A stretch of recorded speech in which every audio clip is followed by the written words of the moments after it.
शेतकऱ्यांच्या करता पीक विमा योजना आणली, आता हवामानावर आधारित पीक विमा योजना आणली, आपण 0 आणि 2% व्याजाने पीक कर्ज शेतकऱ्याला द्यायला सुरुवात केली, अनेक पिण्याच्या पाण्याच्या योजना आपण त्या ठिकाणी केल्या, खूप काही आपण त्या बाबतीमध्ये केलेलं आहे.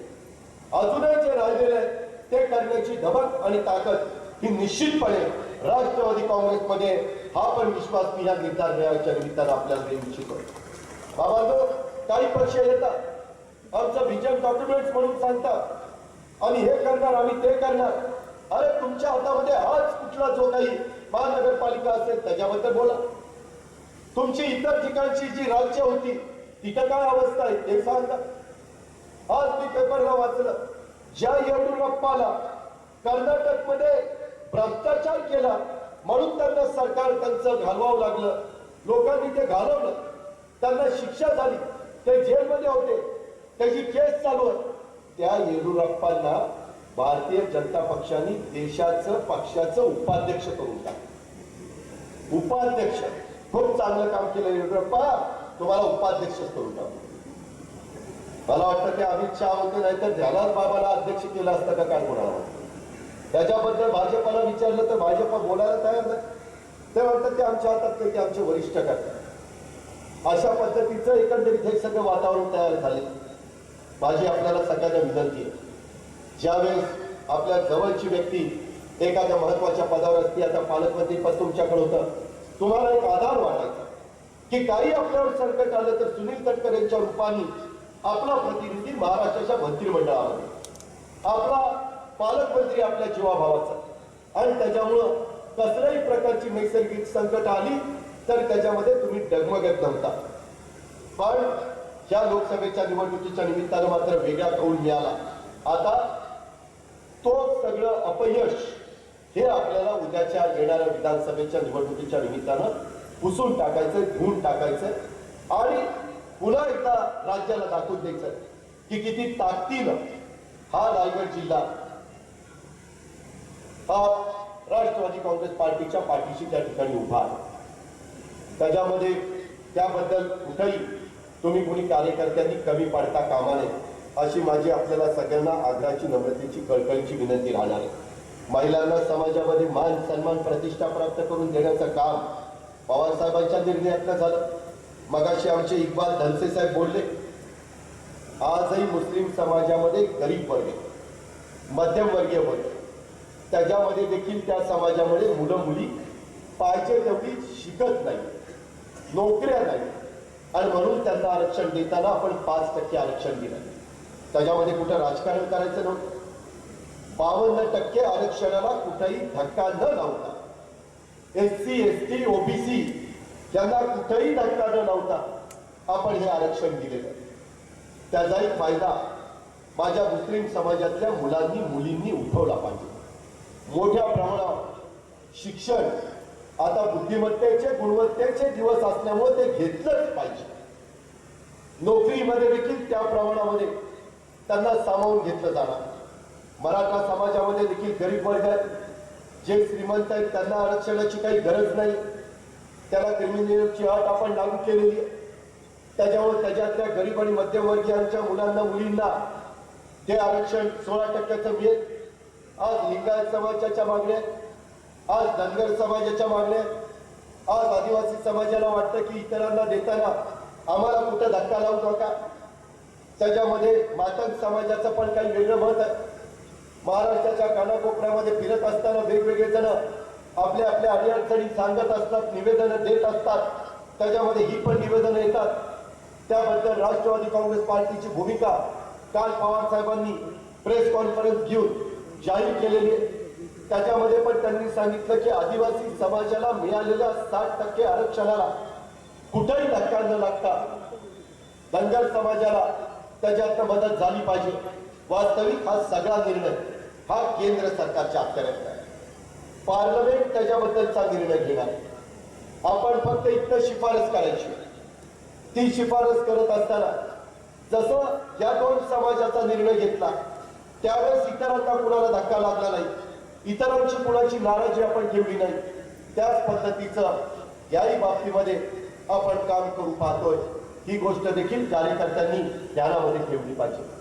ठीक आहे इक्बालजी, आपण सांगितलं की त्याच्यामध्ये काही त्रुटी राहिल्या, काही वेगवेगळ्या मुस्लिममध्ये ज्या जाती आहेत त्याचा उल्लेख कदाचित राहिला असेल, जरूर त्याचा आपण अंतर्भाव करण्याच्या करता जी त्रुटी राहिली असेल ती दुरुस्त करण्याच्या करता आघाडीचं सरकार, आमच्यासारखे कार्यकर्ते निश्चितपणे त्या ठिकाणी प्रयत्न करतील. त्याबद्दल मात्र शंका तुम्ही लोकांनी मनामध्ये बाळगू नका.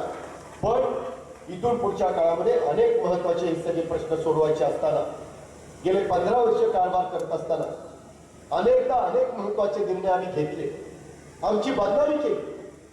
ज्यावेळी जलसंपदा खात्यातनं मोठ्या प्रमाणावर विकासाची कामं करण्याच्या करता पिण्याचा आणि शेतीचा पाण्याचा प्रश्न महाराष्ट्रातला सुटावा याकरता आम्ही झगडत होतो.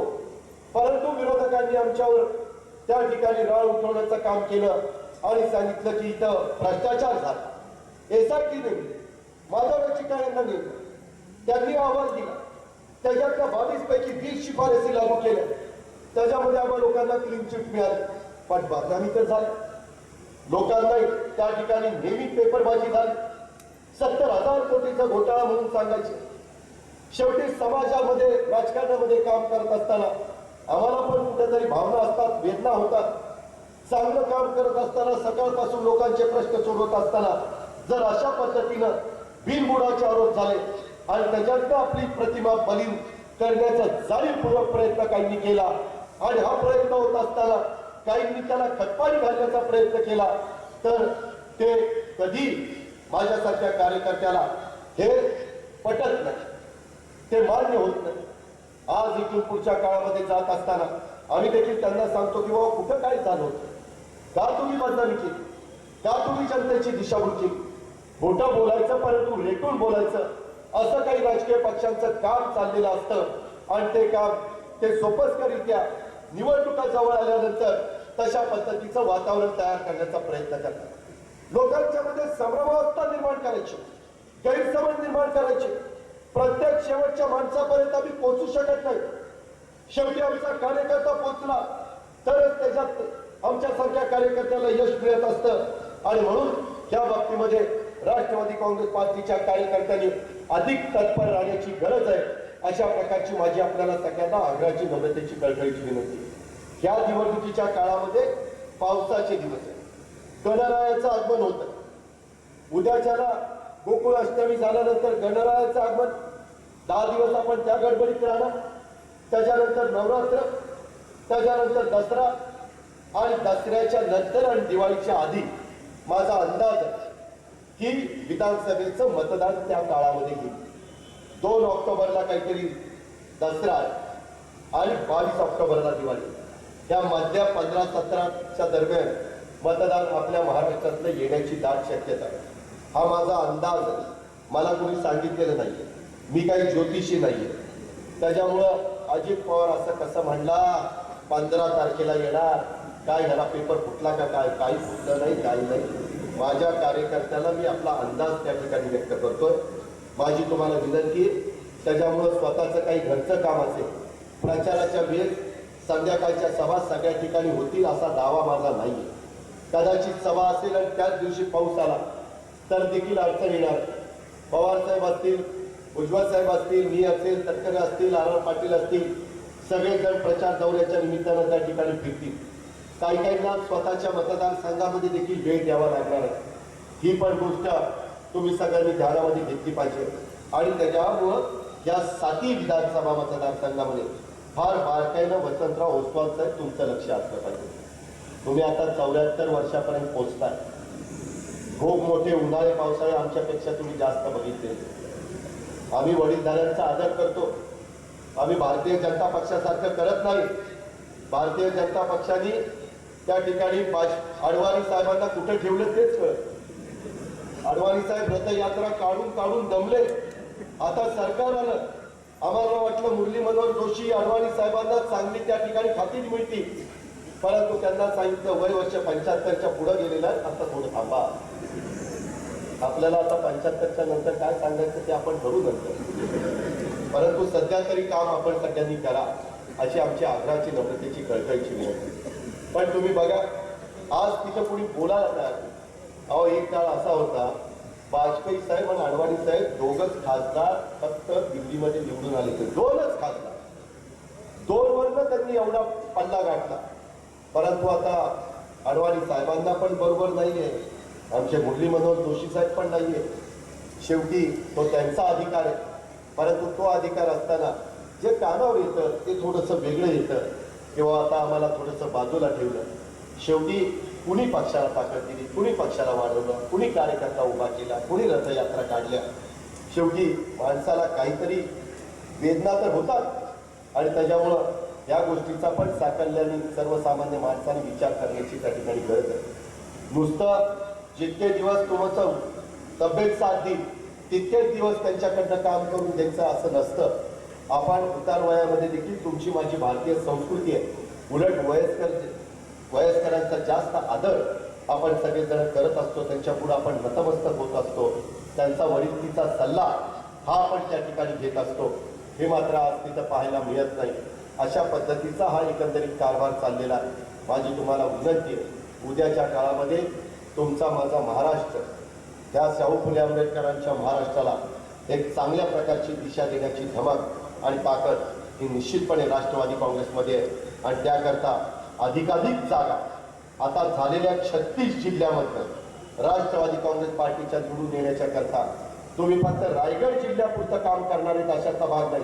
तुमचे मित्र परिवार सगळे सोयरे ज्या ज्या जिल्ह्यामध्ये असतील, तालुक्यामध्ये असतील, तिथं देखील राष्ट्रवादी काँग्रेस पार्टीच्या पाठीशी आपण शक्ती उभी करण्याचं काम त्या ठिकाणी करावं.